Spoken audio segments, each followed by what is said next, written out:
Begonias are one of my favorite flowers because they come in so many beautiful colors. They grow really well in partial shade and in full sun. They are quite drought tolerant too, and then they bloom non-stop from spring all the way until mid to late fall depending on the climate.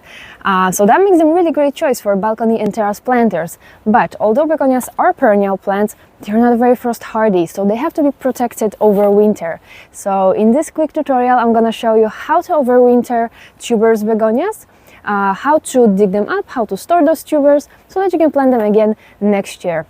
As you can see here in my railing planters, I have 20-ish Begonia florens. They had beautiful, large, pink, double flowers all throughout summer. But as you can see now, they are done blooming and they need to be switched for something else. So let's do this.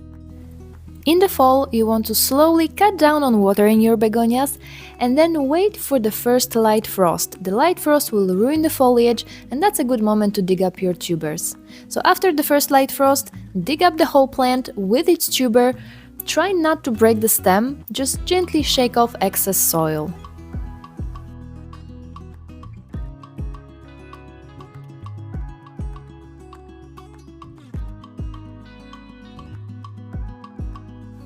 Leave the entire plant to dry for several days. If the temperatures stay above freezing, you can leave them outside, just protect them from the rain. Otherwise, you will have to bring them somewhere indoors.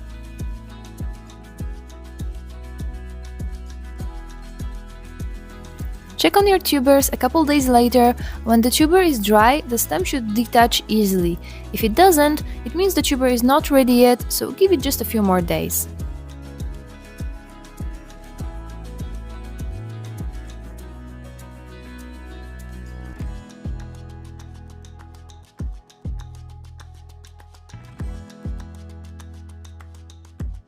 Clean the tubers with a soft brush. They should look something like this. Now is also a good time to check for pests. If you see any holes or any tunnels, you might be dealing with vine weevil grubs. In this case, I recommend that you get rid of the tubers, as there is a risk that larva have nested deep inside the tuber and it could potentially spread to the rest of your begonia collection. After that, I like to leave the tubers for another day or two to be absolutely sure that they are dry. If you have a few tubers, I recommend storing them individually in paper bags, but if that doesn't sound like a practical solution to you, you can always put them on the bottom of a cardboard box. Just don't overcrowd them, leave some room around them.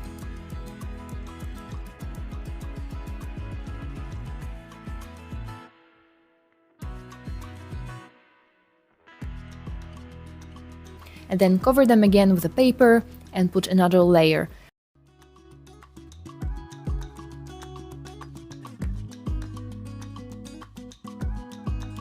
I like to cut some slits in my box so that the tubers have a good air circulation.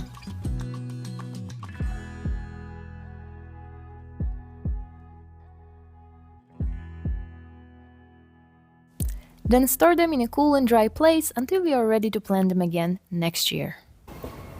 If you dry your bulbs well before storing and then you keep them in dry conditions, you shouldn't have any problems with rotting or with mold developing, but it's a good idea to check on your bulbs every now and then throughout the winter, and if you do notice some problem, immediately remove that bulb, separate it from the rest of your collection to not spread that problem further into your begonia tubers. Hope that you found this video helpful. Thanks so much for watching, and we'll see each other again next week.